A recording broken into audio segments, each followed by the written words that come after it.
Let's talk about France, a nation steeped in history, culture, and a certain je ne sais quoi. A country famous for its exquisite cheese, intricate bureaucracy, and a certain undeniable flair for the dramatic, and of course, the occasional revolution, a testament to their passionate spirit and unwavering commitment to change. Now, France is once again poised to make headlines, but this time for something far bigger, something with the potential to reshape international relations. President Macron's government is seriously considering recognizing Palestine as a sovereign state, a move that could send shockwaves throughout the global community. The timeline is tight, with speculation pointing towards a possible recognition as soon as September. This isn't just idle chatter, the wheels are turning in the Élysée Palace. This isn't just another symbolic diplomatic gesture, a pat on the back and a photo op. France is a permanent UN Security Council member, wielding significant influence on the world stage.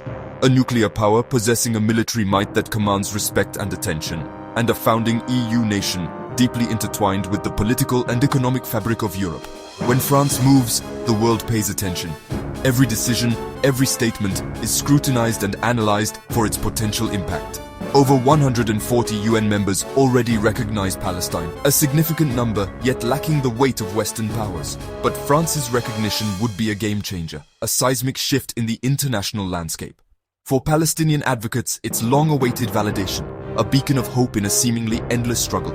For Israel and its allies, it's a potential betrayal, a move that could undermine years of diplomatic efforts. Statehood, they argue, should follow a peace deal, a negotiated settlement, not preceded as a unilateral declaration.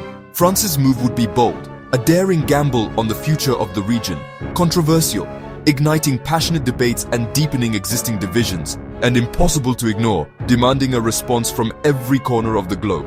The stakes are enormous: the future of Palestine, the stability of the Middle East, and the credibility of international diplomacy, historical baggage, decades of unresolved conflict, immense political pressure from all sides, and global implications that could reshape alliances and redefine power dynamics.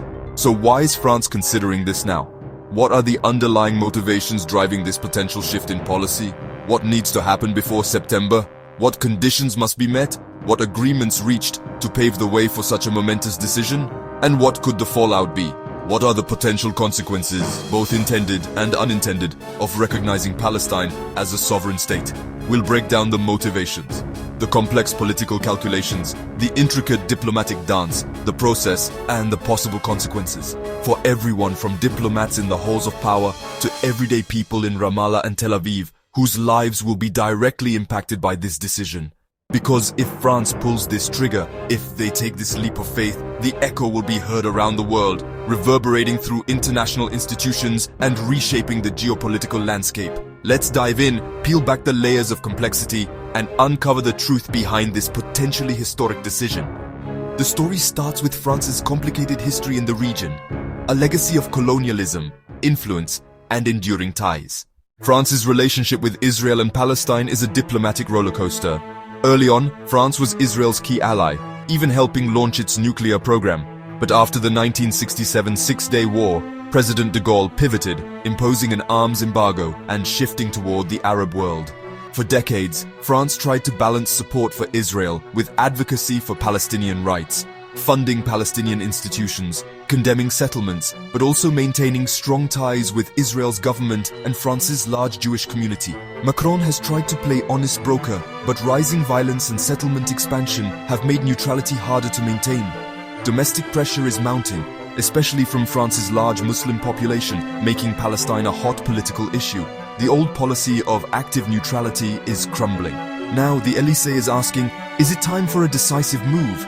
Recognizing Palestine would be a dramatic break from decades of careful ambiguity. So the question looms large. Why is France even considering recognizing Palestine now, specifically in September 2025? What confluence of factors has brought this issue to the forefront of French foreign policy at this particular moment in time?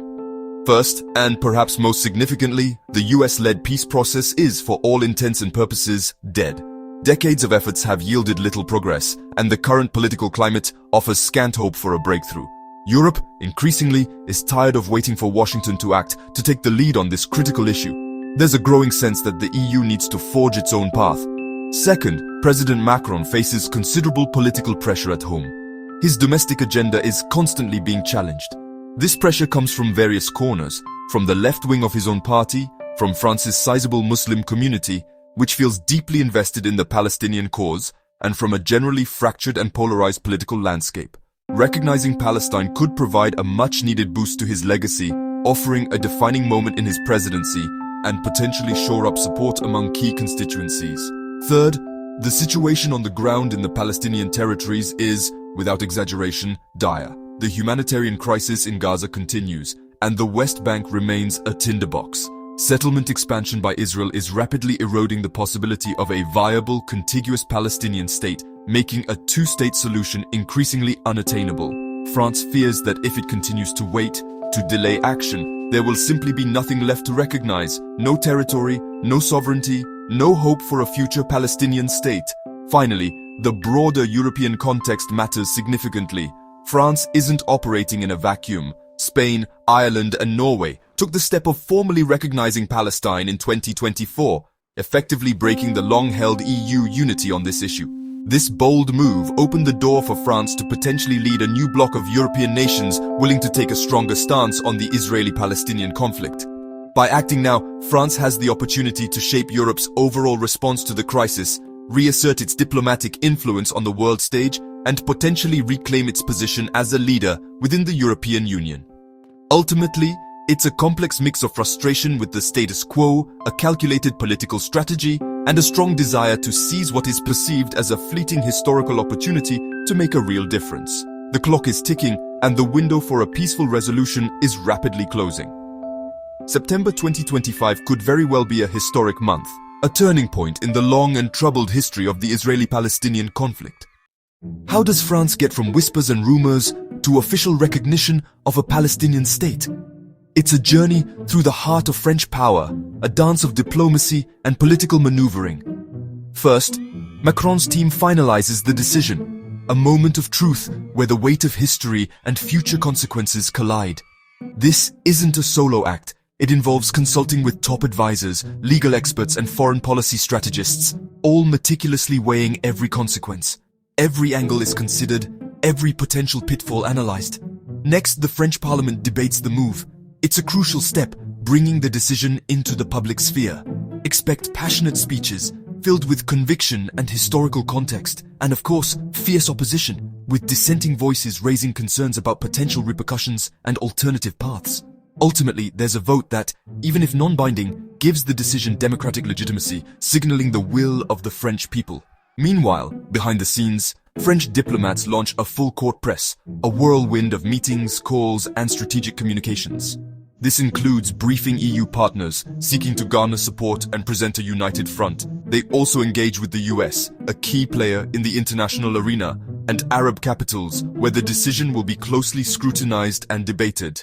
The goal is to build support and contain any potential backlash, navigating a complex web of international relations. Germany will be a key target. Their stance could significantly influence the broader European response. So will coordination with Spain, Ireland, and Norway, countries that have historically shown sympathy towards the Palestinian cause. The Foreign Ministry drafts the recognition statement, a document that will be pored over by analysts worldwide. Every word carefully chosen, every phrase meticulously crafted to convey the intended message and minimize unintended consequences. Plans are simultaneously made to upgrade the Palestinian mission in Paris to a full-fledged embassy, a tangible symbol of the upgraded relationship.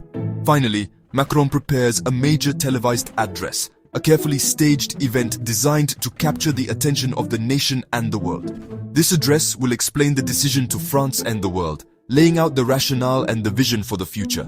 It's a masterclass in French statecraft, a blend of historical precedent, strategic calculation, and carefully calibrated messaging. It's a potent mix of ideals, high-stakes politics, and, inevitably, plenty of drama. The process is undeniably complex, a labyrinth of diplomatic protocols and political considerations. But the ultimate goal is clear: to make the move as impactful and legitimate as possible, solidifying France's position on the world stage. All eyes will be on Paris, the center of this diplomatic storm.